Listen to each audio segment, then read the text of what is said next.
Dia adalah seorang hakim pengadilan. Sebuah mobil melaju dengan sangat kencang, menuju anak-anak di jalanan.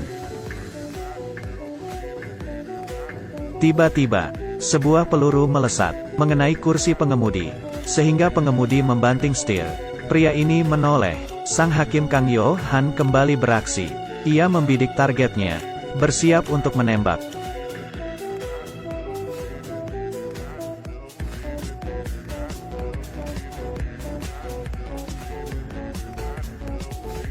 Senapan kalian dialokasikan untuk menembak. Ia berhasil menuntaskan insiden ini. Namun, ini bukanlah yang paling hebat darinya. Tahun 2021, demi membersihkan tatanan hukum, Korsel menempatkan pengadilan di atas panggung. Seluruh persidangan disiarkan secara langsung. Kang Yo-han tahu bahwa kesempatannya untuk menjadi terkenal telah datang.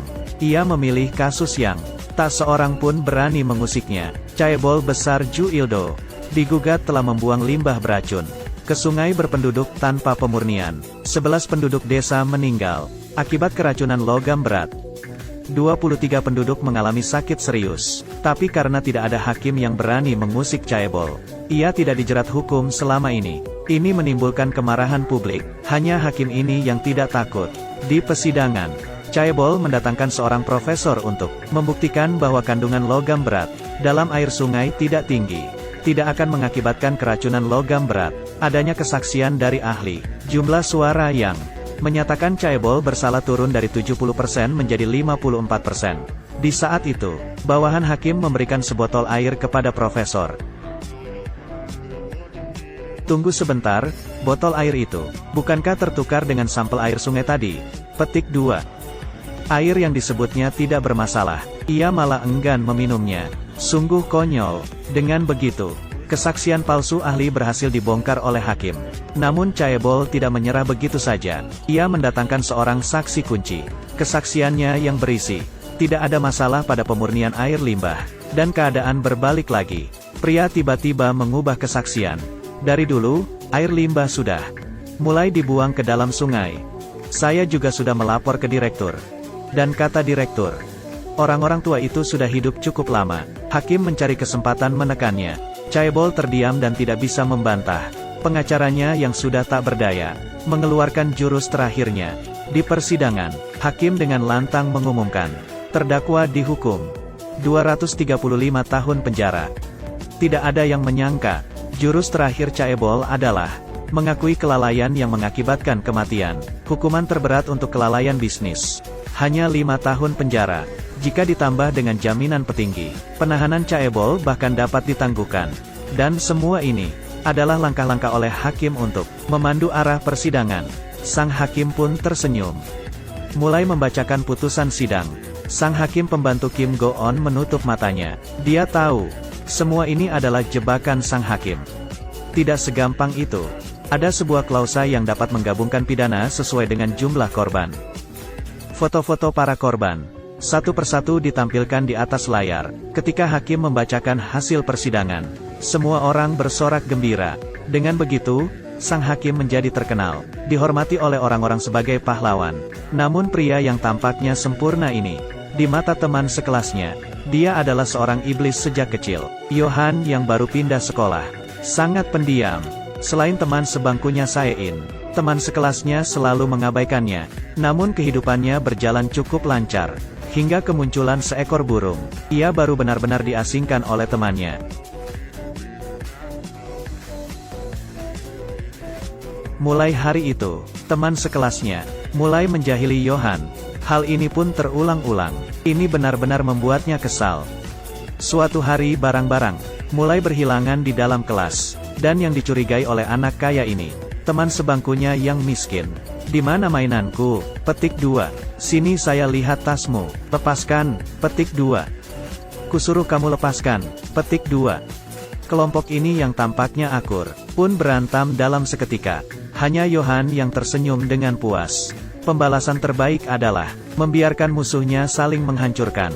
Yo-han sangat memahami titik kelemahan dari sifat-sifat manusia. Masih kecil saja sudah begitu licik, apalagi setelah besar. Kang Yo-han mulai mengincar target keduanya, seorang anak Chaebol yang sangat arogan, berbalap liar saat tengah malam. Tujuannya hanya ada satu, berburu mencari mangsanya. Kesenangannya adalah mempermainkan orang miskin. Pria ini melaju kencang menuju kios pinggir jalan.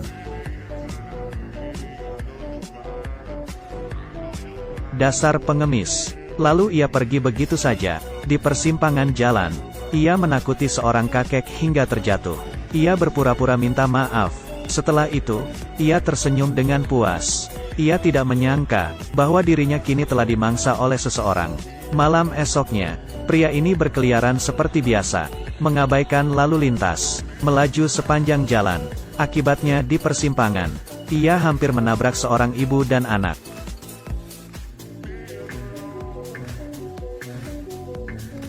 "Kamulah yang harus minggir." Pria itu berkeliling, sambil berteriak, dan polisi mendatanginya. Namun ia tidak panik sama sekali, karena polisi tidak mungkin sanggup mengejarinya. Mobil pria itu semakin menjauh. Apakah ia dibiarkan pergi begitu saja? Di saat itu, sebuah mobil sport berwarna abu, seolah telah direncanakan sebelumnya, pergi mengejarnya.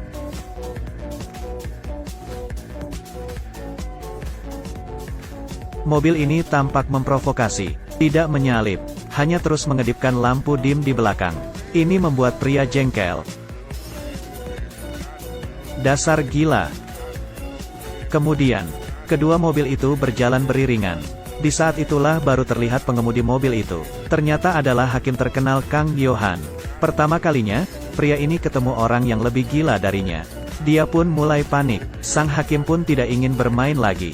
Ia melaju untuk menyalip, memaksa pria itu berhenti.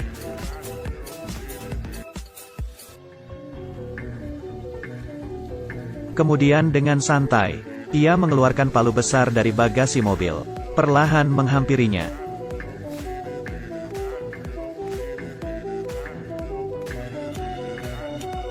Tingkahnya membuat pria ini ketakutan. Hakim juga menemukan sesuatu dari mobilnya. Sebungkus narkotika. Barang itu sebenarnya dikeluarkan dari baju Kang Yohan. Sungguh cerdik. Trik ini berhasil menggertak pria itu. Di sebuah acara, mereka bertemu lagi. Ternyata pria ini adalah anak dari atasan Kang Yohan. Apa tujuan Kang Yohan sebenarnya? Ini adalah K-drama berjudul Kurang dari The Devil Judge, lebih besar dari. Pria yang menegakkan keadilan sebenarnya adalah iblis yang mengenakan topeng hakim. Mengapa dia mencari celah mengusik atasannya? Mengapa ia sengaja menghukum orang-orang kaya ini? Apa yang akan terjadi antara Kang Yohan dengan pemeran kedua Kim Go-eun? Patut kita nantikan.